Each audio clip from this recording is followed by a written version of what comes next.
Assalamualaikum and hi everyone, my name is BINTI NORIZAL. I'm from RSR1115D. Hi, Assalamualaikum. My name is SITI HAJAR. I'm from RSR1115D.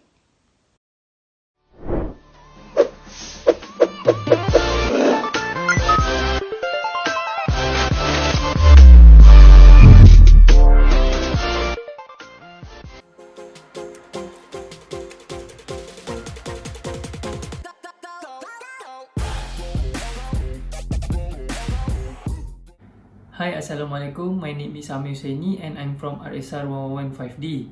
Today, I want to explain generally about backpacking. Backpack is the most important thing when we go to hiking or camping. Arrangement of camping equipment in a backpack is important. The most important step when we packing a backpack is we must leave the unnecessary thing at home. The backpack center of gravity should sit close to the body.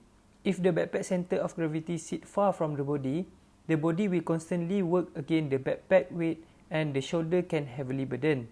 But if the backpack center of gravity sit close to the body, the backpack will not pull backward. Next, I will show the layout for camping equipment for 2 days 1 night camping trip. The layout of camping equipment to be loaded in a backpack is divided by 4 departments, which is 1, 2, 3, and top and exterior. For department 1 is for bulky gear, which is suggested to put large and light item and not needed until arrive at the destination or campsite. For example, sleeping bag and sleeping clothes. For department 2 is heavier item, which is suggested to put large and heavy item and not needed until arrive at the destination or campsite. For example, tent and cooking gear. For department 3 is for essential thing on the trail, which is larger essential that might needed through the path. For example, rain jacket and first aid. Lastly, top and exterior department is for essential thing that need urgently or often. Next, I will explain and show you the demonstration of the proper technique to loading a camping equipment in a backpack. Firstly, spread everything that you plan to bring on the ground and make sure you have got everything you need and discard the item you don't want to bring. Next, imagine that your backpack is divided by 4 departments, which is 1, 2, 3, and top and exterior. Light items like a sleeping bag and sleeping clothes are in department 1, which is you have to put at the bottom of your bag. Department 2 is where you place your heavy item such as tent, cooking gear, and water. Make sure it is close to your body. It is important to make sure this department is properly arranged. You also can use a cover such as jacket to cover hard item. When you go for hiking on trail, you can load your heavy item slightly higher to get a better posture. When hiking off trail, packing heavy items slightly lower will give you better balance. Next, department 3 is where you load your medium weight items such as clothes and first aid kit. You can pack your important item in a waterproof sack to make sure your item is safe from water damage. Finally, place your frequently used item on the top of your bag or in the external pocket and use the compression strap to keep everything in place. And now your bag is ready. The advantage of properly loading the backpack is we can easily arrange the item or equipment in our backpack. For example, if we get into an emergency, we can easily get the item that we want quickly because we put the item on the top of our backpack. We also can save the space of our backpack and load more item if we arrange the item in our backpack properly with the right technique.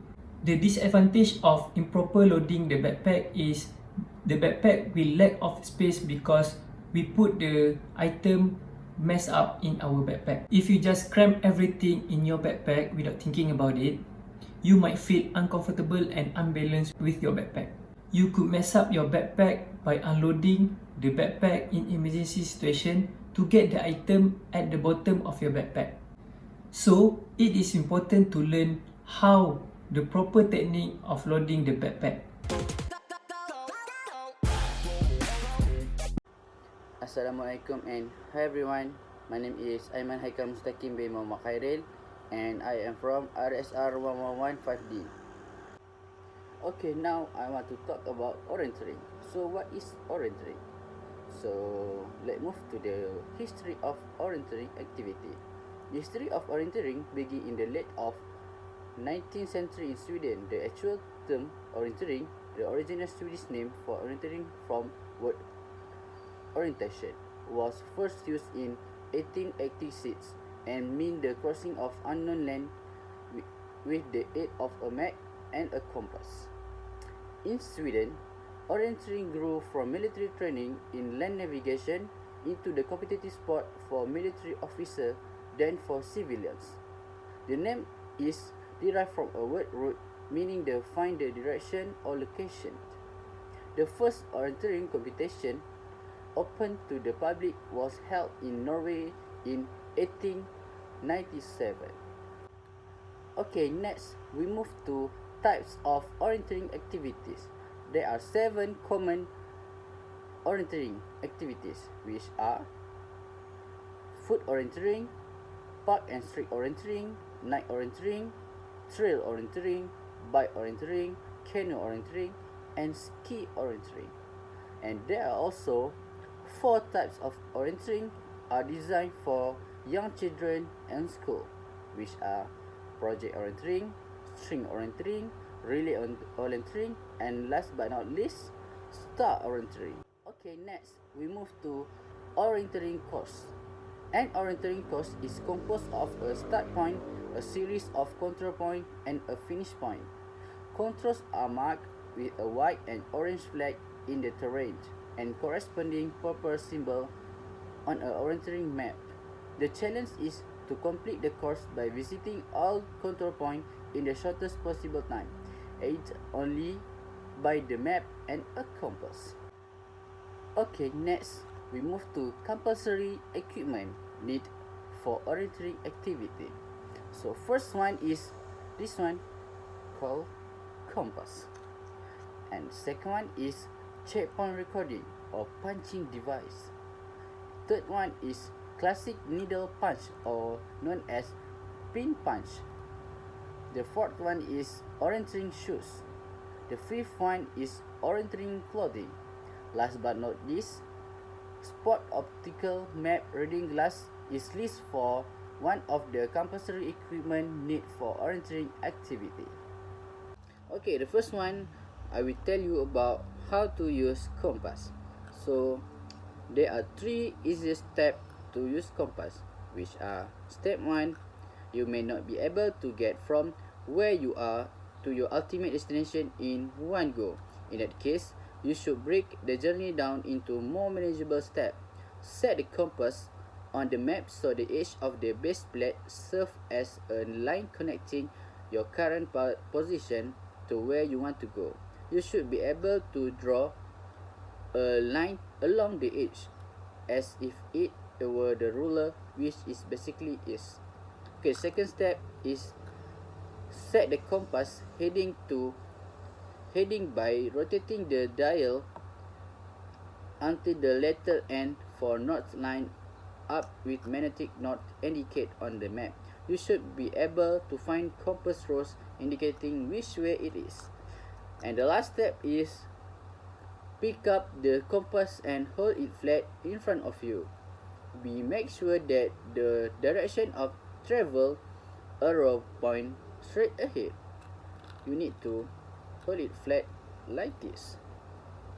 Make sure you put it on the flat surface to make sure that we get a correct result of reading the compass. Then rotate yourself, keeping an eye on the magnetic needle. When the red end line up exactly with the orienteering arrow, you need to stop it.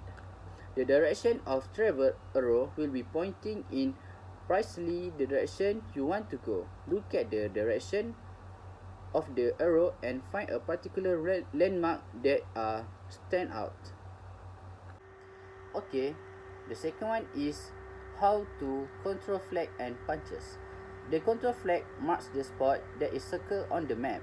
It is made of fabric hung on a triangular box kite-like wire frame. Each of these three square pull face is made up of a white upper triangle and an orange lower triangle.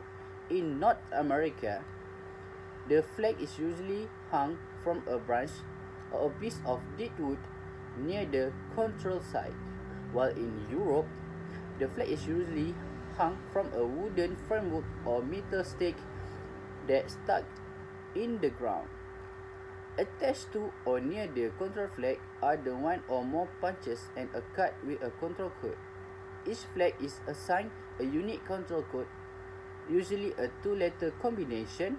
Number may also be used, but international rules state that number 1 until 40 are not used for control code. This could allow the orienter to determine that the control is in fact or the correct one. The code are usually listed in the clue that define the control for each course, and may orienter write the control code in the corresponding box of the control card, and to help make sure that they never punch at the wrong control or in the wrong box of punch card. Mount or hang near each control flag is a punch off, and an orienteering punch is a bright and red plastic device with a number of sharp metal teeth. The orienter uses this punch to impress the pattern made by the teeth into the control card in the box corresponding to the control being visited. When a control is expected to receive many visitors, as when a control is used by the several different courses, several punch, all with the same pattern are used. Okay, next is usage of control card. On the ground, a control flag must mark the location that orienter must visit. Second one, to verify a visit, the orienter use a punch hanging next to the flag to mark his or her control card. And last but not least, different punch make different pattern of hole in the paper. The format of the orienteering competition has changed several times. For the beginning, in the 1966, the World Championship consists of only two competitions, which are an individual race and a relay. In 1991, a short distance race, roughly 20 to 25 minutes, was added, and a sprint race was added on 2001. The middle distance, roughly 30 or 35 minutes, replaced the short distance in 2003. On IOF's 23rd Congress in Lausanne in 2012, it was decided that a sprint relay event will be added in the 2014 World Championship in Italy. The sprint relay is compete in urban areas and consists of 4 oriented mixed gender teams with starting order woman, man, man, woman. Okay, next we go to course safety. The first one is orienter should wear protective clothing appropriate for the terrain and condition. Second one is orienter must carry a safety whistle during the event to avoid any accident occurs during that event. The third one is orienter must report to the finish official whether they are finished the course or not, and must hand in their map to the first finished personnel. The fourth one is orienter must aid any injured participant they encounter on their course. The fifth one is orienter crossing road or railways must observe traffic rules.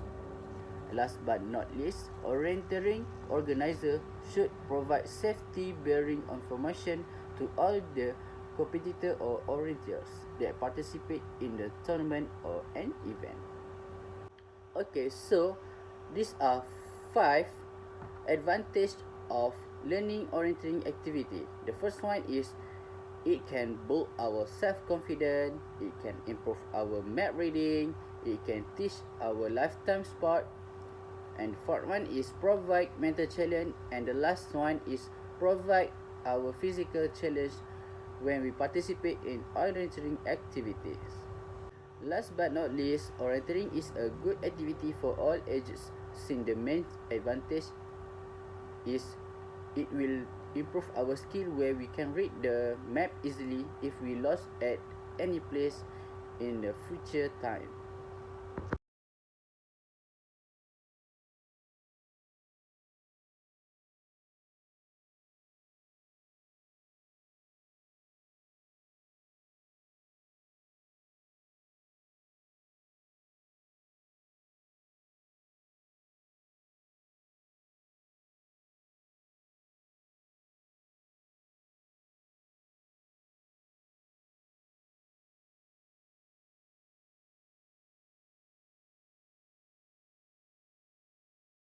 The history of kayaking goes back a long time.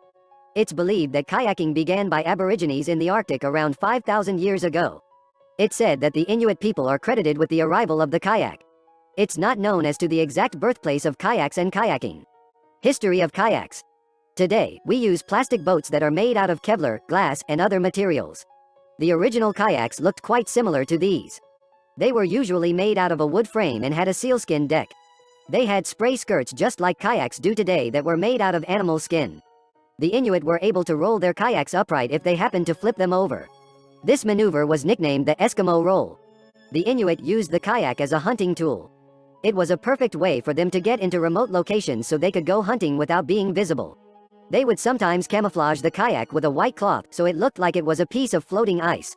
This allowed them to get closer to animals so they could hunt. In the mid-1800s, the kayak found its way to Europe, and kayaking began as a sport. At this time, the kayak was a fabric-covered frame boat. Kayaks were used in cold waters to transport goods and for expeditions to the South and North Poles. These small boats could navigate to the partially frozen rivers and ice floes with ease. The first recorded use of a kayak in whitewater was in 1931. Adolf Anderle took a kayak down Salzhofen Gorge. After this, the international scale of river difficulty was established. This was used to classify how dangerous the rapids of a river were created. Traditional kayaks. In the middle of the 19th century, people began using kayaks as recreational vehicles and not just a means to hunt or procure supplies undetected. There was a boat that was called the Rob Roy. In 1845, Britain's John MacGregor commissioned the construction of oak-decked and cedar canoes. MacGregor explored lakes and rivers throughout Europe and wrote a book called 1,000 Miles in the Rob Roy Canoe. MacGregor stated that his objective was to introduce people to a new form of traveling. The design for the canoe was based on sketches of kayaks that the Inuit used. Since the original Rob Roy, the popularity of kayaking has increased by a wide margin. Kayaking has become more advanced. In 1873, MacGregor had a canoe club, and they introduced paddling as a competitive sport. In 1924, at the 8th Olympiad in Paris, kayaking was introduced as a demonstration sport.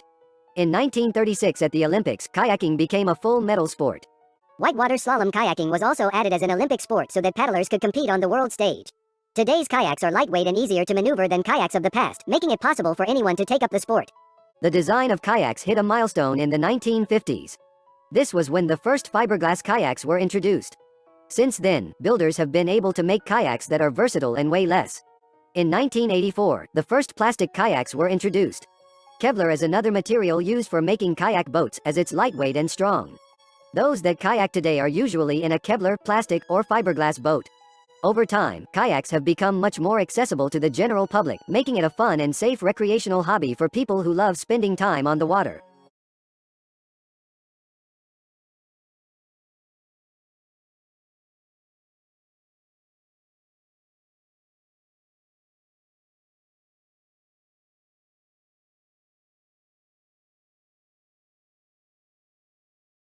A kayak has a deck and a hull.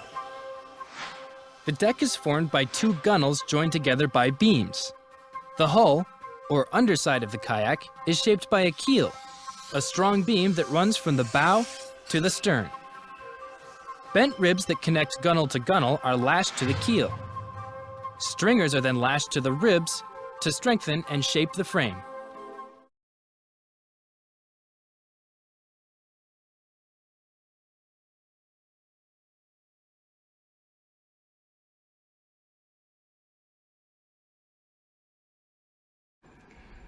parts of paddle. For the first is blade, to get as much water to promote movement of kayak in water.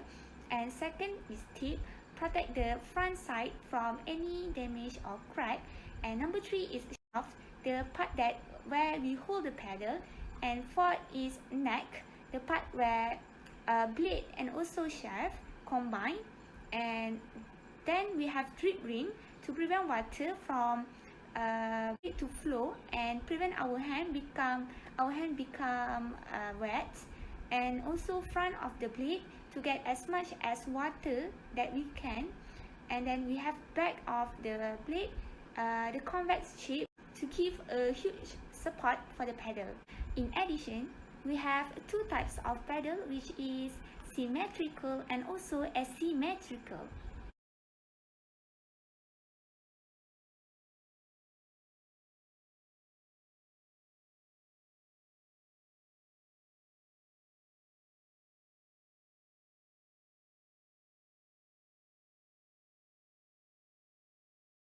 Five types of PFD. For the first is offshore life jacket. It provides most buoyancy and effective for all waters, especially open, rough or remote waters when rescue may be delayed. It is designed to turn most unconscious wearers in the water to a face-up position. For the second is nearshore buoyant vest. It is intended for calm inland water or where there is a good chance of quick rescue. A sleeveless material worn by unconscious person.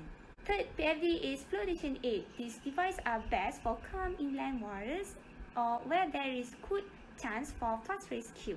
The wearer may have to tilt their head back to avoid turning face down. And float coat, fishing vest, vest designed for various water sports are examples. Some type 3 of this PFD are designed to be inflated upon entering the water. Number 4 is throwable device, which is type 4 of PFD, intended for calm inland water with heavy boat traffic, where help is always present but can be used in open water as well. It is designed to be thrown to a person in the water and perhaps helped by the user until rescue. It is not designed to be worn. And the last type of PFD is special use device, which is type number 5 and intended for special activities and can be used only for the specific conditions. Some are designed to automatically inflate when entering the water.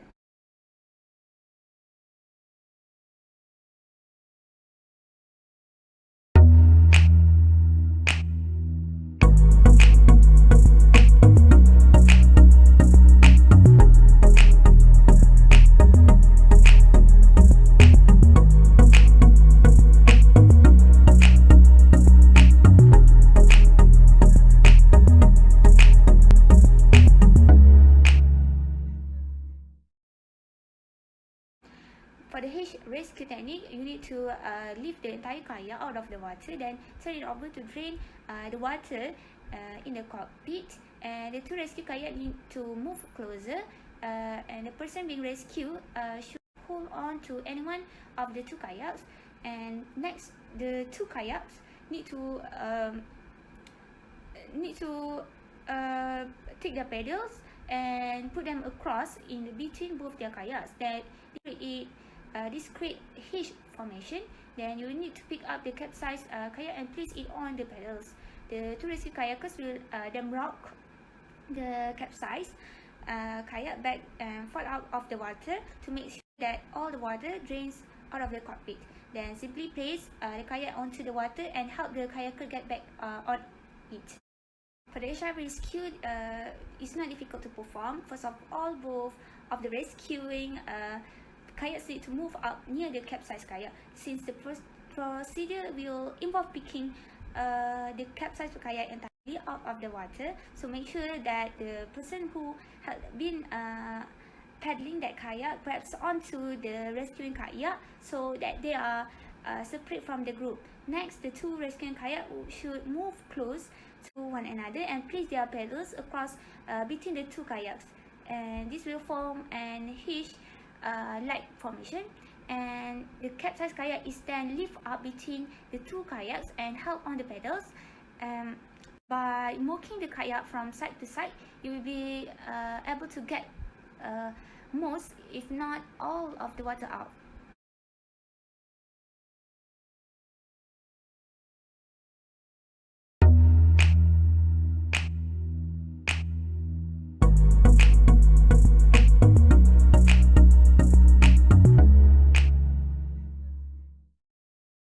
Forward stroke.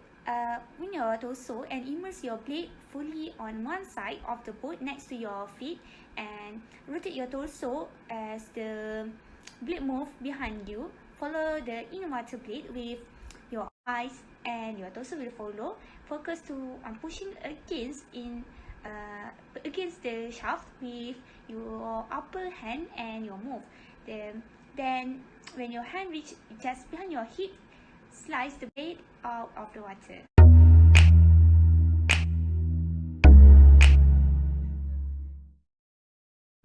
Backstroke. Wing your torso and immerse your blade fully on the side of the boat next to your hip, and rotate your torso as the blade moves in front of you. And when your paddle blade is even with your feet, slice the blade out of the water.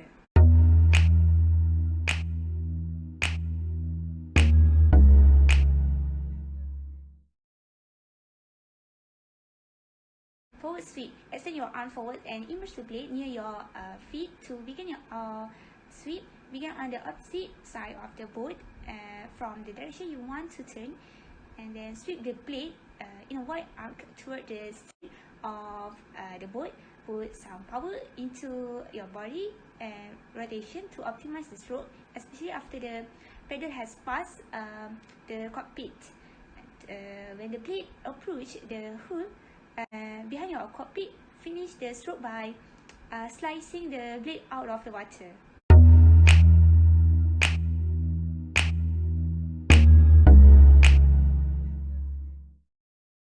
Pivot sweep.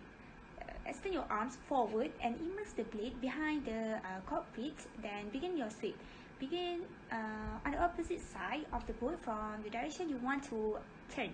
Then sweep the blade in a wide arc toward the bow of the boat, and then put some power into your body rotation to optimize the stroke, especially after the paddle has passed the cockpit. And when the blade approaches the hull front of your cockpit, finish the stroke by slicing the blade out of the water.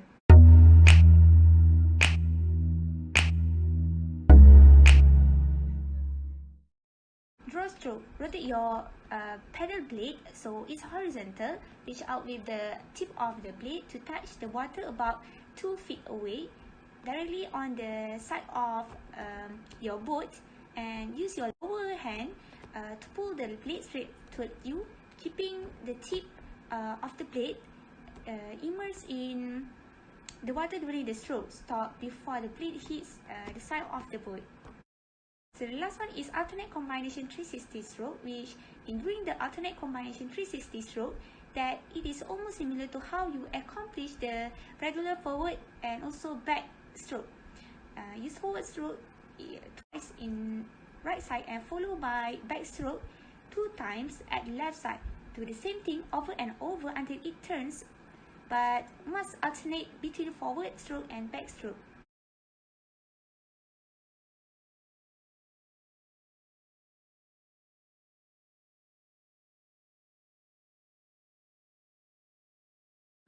Signal in kayak. For the first is stop. Stop means move paddle up or down. You can use this signal either with the arm or with the paddle. And the signal is to stop the group or to ask them to wait a little bit.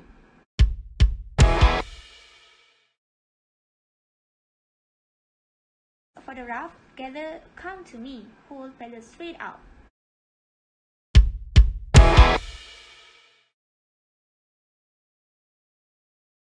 For the emergency or call off, means attention or help. Waving your paddle or hand from side to side means emergency.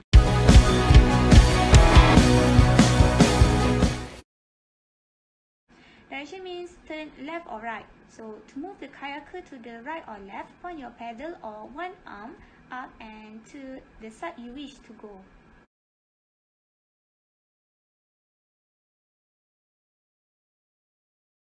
So now kayak formation. For the single line, suitable for a small group and also for small space.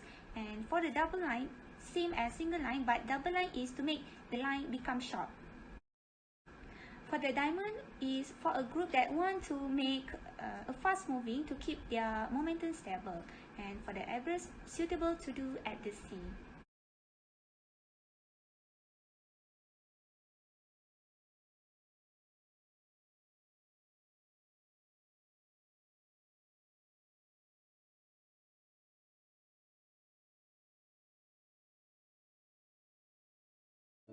The history of kayaking is long, and there's no telling where kayaking is going to go in the future. Kayaking is popular in many locations worldwide. It's a sport that anyone can take up and enjoy. It can be done with a family or solo.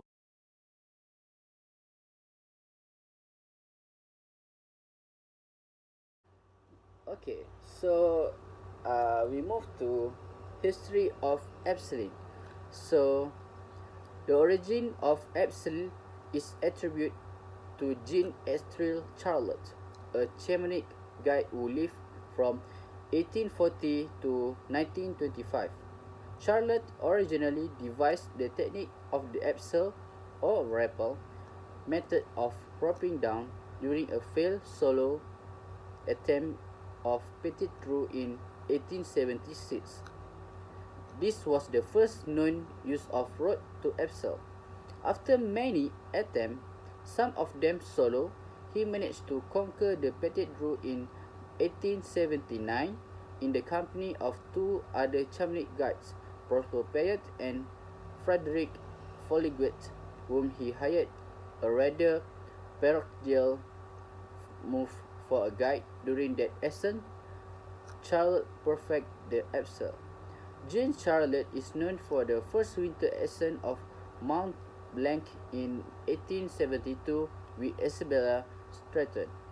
In 1871, Miss Isabella Stratton was Charlotte's client during the first ascent of the HAIQQAL du Mont, and a year after Charlotte and Stratton's winter ascent of Mont Blanc, the two were married. The story goes that it was the top of Mont Blanc, in trying to warm his client, that the future of the Petit Trou was also warm her heart. And then introduction of abseiling. Abseiling in for German, abseilen, to rope down. Rappelling in American English is the controlled descent down a rope. Climber use this technique when a cliff or slope is too steep and or dangerous to descend without protection.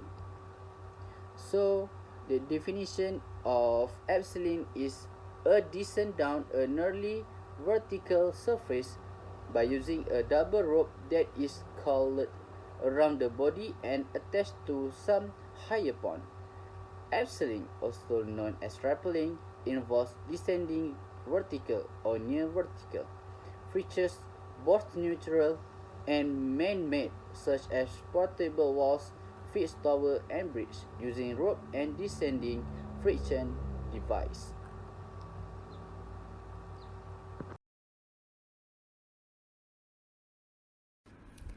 Rope and rope back. There are many different types of rope that are used by those who are abseiling. Typically, a low stretch rope is the best option for recreational abseiling. Thus, rope backs come in more shapes and sizes. Next, boots. Good sturdy boots are essential.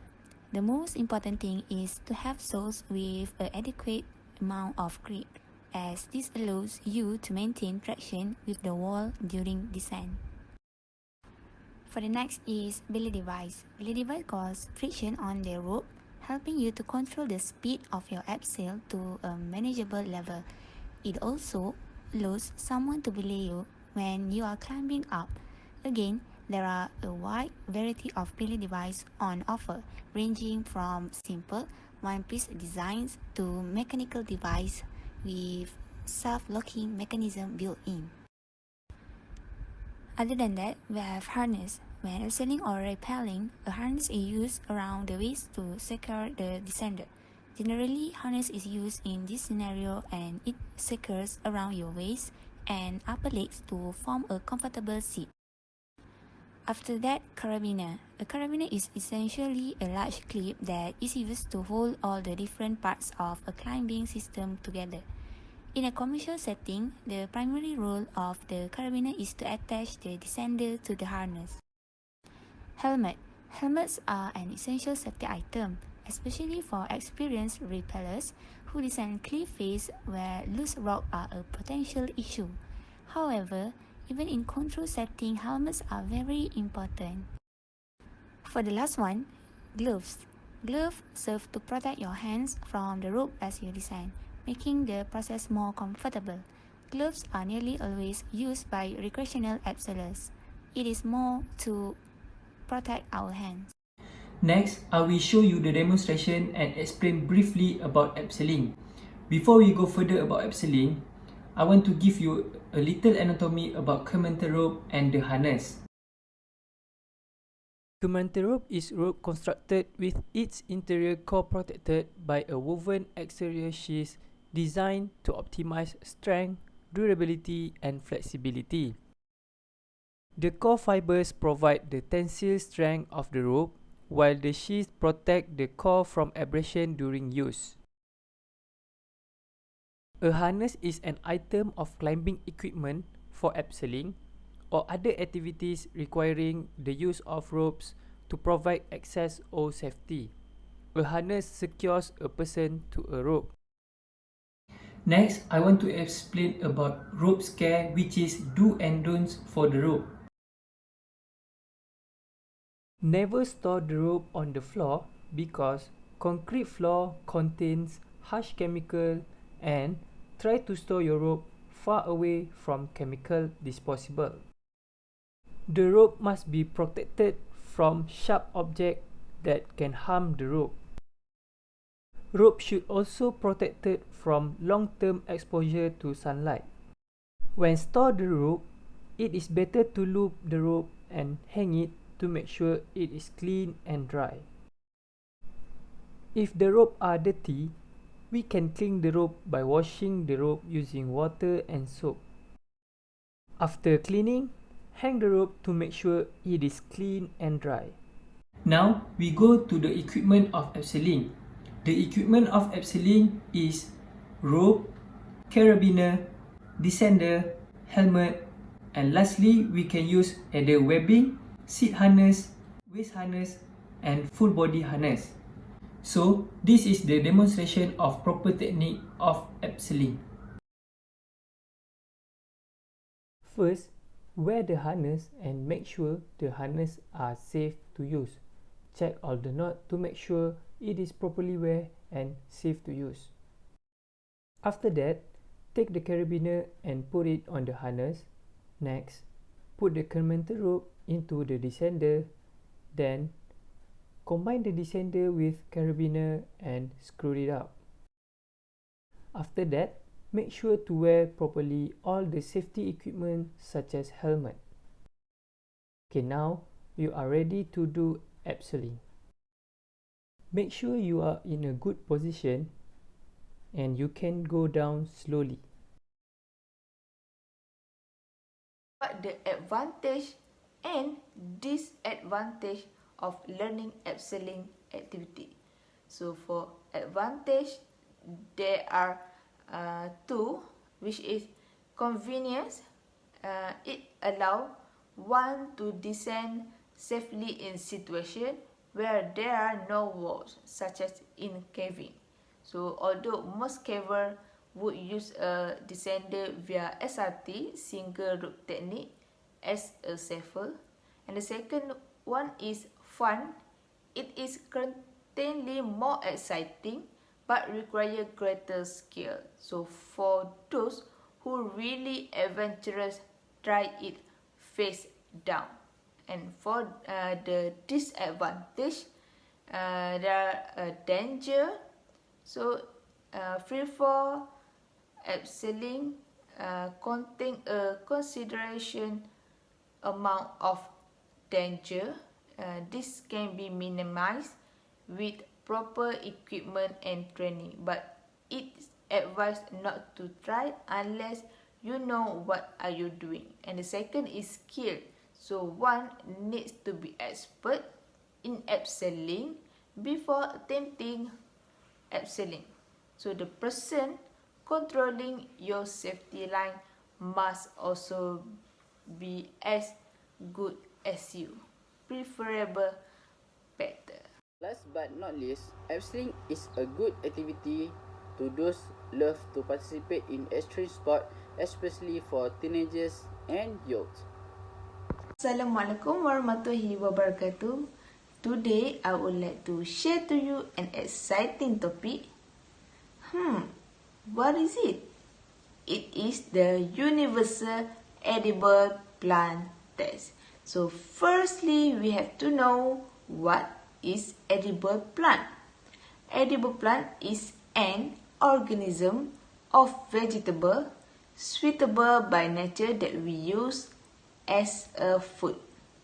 But we have to figure out whether the plant is safe or not before we eat. So the example of the edible plant are bunga matahari, chicory, mallow, and wood sorrel. So this is are the example of the edible plant.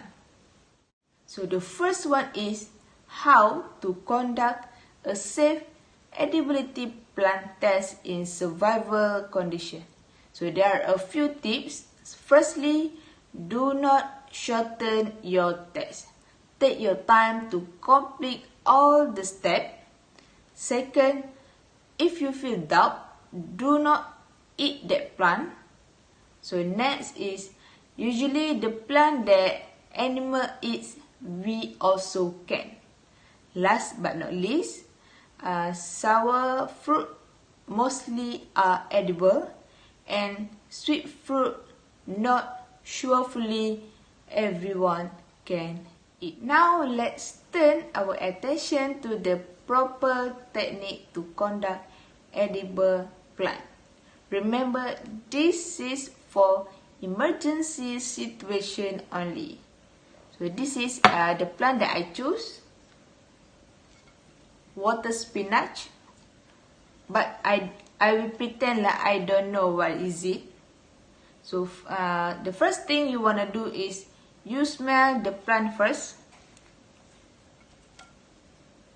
and if you smell unusual, it may not edible.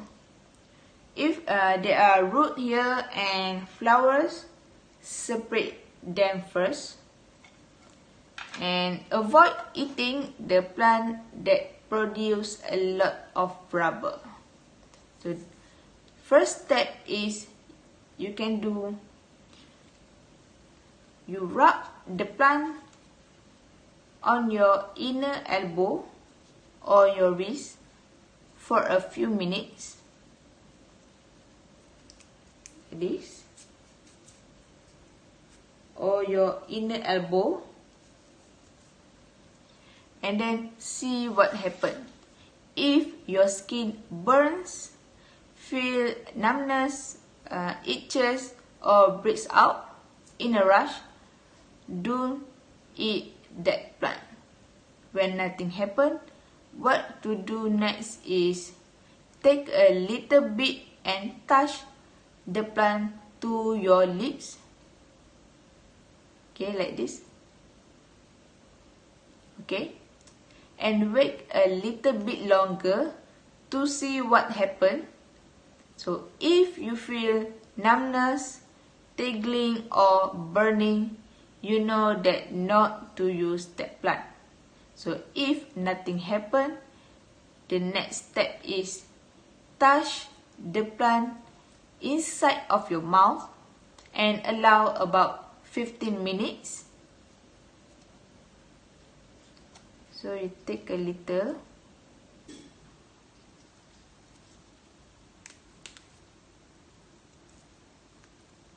Like this. And inside to your mouth. Chew the plant well and do not swallow. See the reaction, but if the plant tastes very bitter or soapy, spit it out. If there are no reaction, what you should do next is eating with a small portion, like this, small portion. This is where you have to wait about 8 hours.